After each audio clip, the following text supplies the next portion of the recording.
Jackie, thank you so much for speaking with me, especially right now because as we speak, this is crunch time.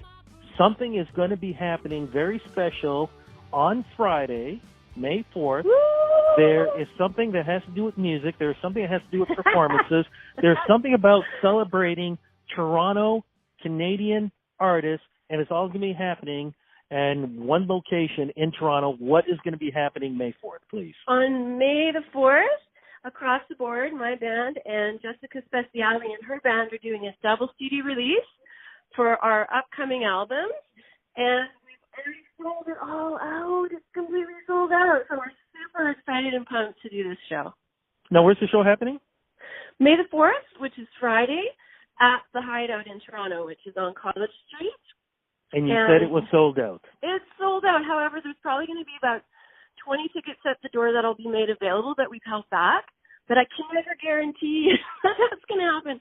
Now, there's a couple of contests that are online that people might be able to find in our Facebook page, Across the Board Productions on Facebook, and on Jessica Speciale's page as well, it's Jessica Speciale Music. So what we're going to do is when we make those, if we are able to make some tickets available, we're just going to put it all up there on Facebook for people to see.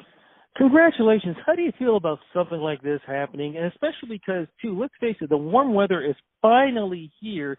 And you guys are helping set the pace on what's going to be happening in Toronto, because Toronto has really become a music city. If there's anything that's going to be kicking this off, it's you guys doing your show. Oh, thank you so much. We're so excited. This is just on the heels of, or actually the toes, I guess, of Canadian Music Week, right, which is starting next week. So we're really excited to hopefully get things rolling here in this city. Yeah, Toronto's such a kickin' scene for music. We've been on music scene probably since 2016 when we had our debut album, and we've been playing nonstop ever since. Let's talk about that. How did you guys get together? Well, we were a YouTube band. We had a pretty successful web series called Pick Up and Play, which is a cover series where we would do pretty high-end music videos to covers, whether they were a new song that just came out or some classic song that was our influence, or, you know, one of the recently deceased artists. Unfortunately, we would just do a song that we loved and make a music video out of it. We would do that every week. So we have like hundreds of videos on YouTube. And then in about 2015, so we started in 2013, in about 2015, we all decided that we really had a sound. We could define our sound. Why aren't we writing our own music? You know, we were jamming around at the beginning of any session. We would jam out these things, these licks that we had written and compare notes. And we were like writing and we didn't even know it.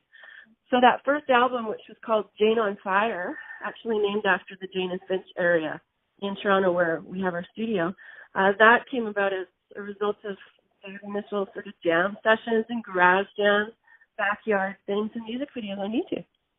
What did being a YouTube band do for you guys? Because for me, back in the day, you know, a lot of bands, of course, they go to clubs. Some bands perform at places, say, like Canada's Wonderland or something like that, or, you know, shows. But, of course, we're in a new age, a new different, you know, stage. YouTube is a certain type of stage that people can use. Being on that stage and progressing in front of people, what did that do for you? Well, number one, it made us a little embarrassed of our early videos. See? I was like, can I take them down? Oh, my God. You know what it was? It was like this freedom to create and take all the time we needed to do it. And the sky was the limit. The only thing it really was our budget and our area surrounding people we knew that could help us get those music videos done. We learned how to record. We learned how to do live off the floor. We learned how to light, stage, do sound, all on our own over a process of a long time. But every week we had this thing going on, and it was just like a boot camp for performing. And when you're performing with your friends to a camera, even though your audience is 10, 20, 30,000, you don't see them. So you tend to kind of give it, you know? For me, it was like I didn't have to worry about being nervous. I didn't have to worry about people looking back at me. I didn't have to worry about my inner monitor failing because we had the opportunity to do it a few times. We would do take after take. So we really learned how to perform and how to rehearse and how to create content. And now, we grew with the content creation, you know, through all from YouTube to other social media too. Did that help then when you did decide to finally start performing in front of an audience? What was the difference there for you? Well, it was a little nerve-wracking because we were performing our songs. We did not know how those would be received, right? Even though we've been playing hundreds of songs in front of people and they were commenting and telling us to write, our fans were saying, why aren't you writing? Why don't you have your own stuff? The litmus test is that first show, we wrote our album and we were all nervous and it was like, oh my God, this is so different. I remember getting up on stage at Cameron House in the back room for our album release, the first one, Jane on Fire. And it was sold out in like half an hour. I didn't even know that many people in Toronto knew us.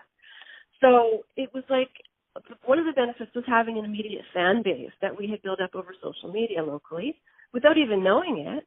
And the second thing was really being gelled as a band together. We've been performing for so long and spending hours and hours of time every week together, which is the benefit a lot of bands didn't have. So all of this stuff going together, creating things, it just helped us gel as a band in that first sort of early days of local touring. Really was helped, I think, by all those hours we spent in the studio creating YouTube videos. Now, correct me if I'm wrong, you guys are getting a lot of college radio play too, correct? Yes, we do. Ever since our second album, which was it was an EP that we put out last summer called Mcing, we did that to kick off a coast-to-coast tour that we did. Part of it was on Via Rail. The other part was by plane, trains, and automobiles.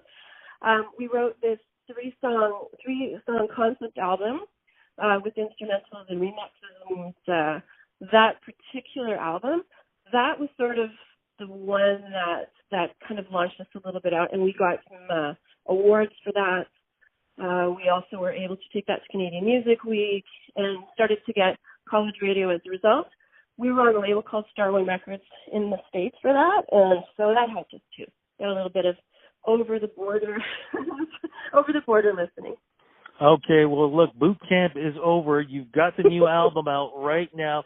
Let's talk about that sonic boom. What was the theme for this for you guys, and how does this album represent you guys right now? Well, this album, I think, represents us the best. The theme is chronicling the breaking of a band. And I wrote it like a rock opera. I was thinking about what does it take to get out of this internet box, to get out of this social media zone, and into mainstream radio, into the mainstream eye. Can we open for Walk Off the Earth? Can we open for July Talk? How do we get from where we are now to there? So this whole idea of, well, we have to make a noise. We have to make a noise. And what would that be? And one of us just said, you're going to make a sonic boom. Feel my heart race as you hit my sonic boom. Never let you down, just as long as you stay true. 'Cause I'll be there for you.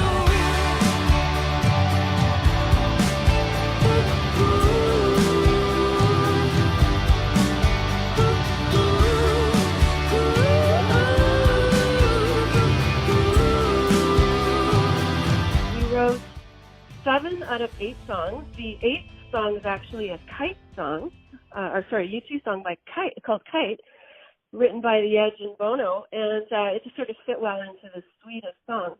And basically, it just chronicles the story of me, in my little hometown of Kamloops, Alberta, and wanting to be in the big city and have people hear my music, and taking the trains. We wrote a song about Via Rail, their flagship train, Canadian, and then getting here to Toronto and meeting the love of my life. So there's a love song, and then the crash and burn when I realized it's not that easy.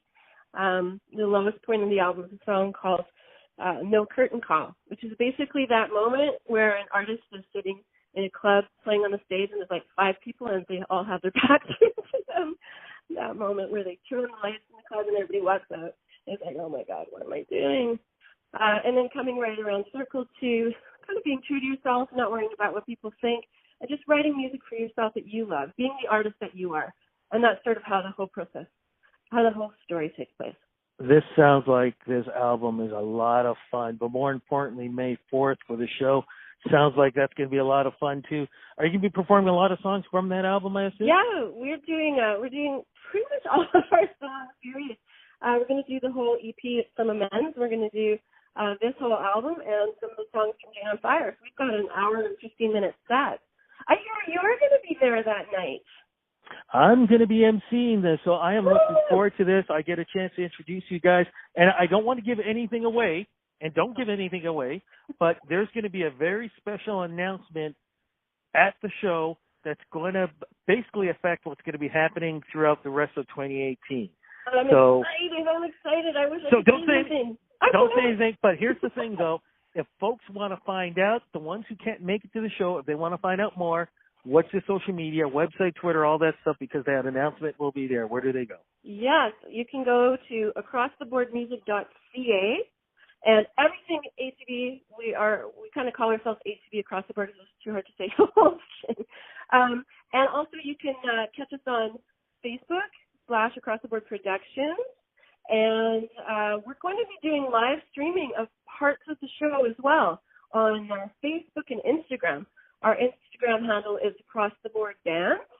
So if you want to click into any of those Friday nights, 8 o'clock Eastern Standard Time is when the doors open there. We're going to start doing a few little broadcasts and chats and interviews with some of the guests and some of the fans, and hopefully yourself. And then we're going to try and live stream some of the show throughout the night.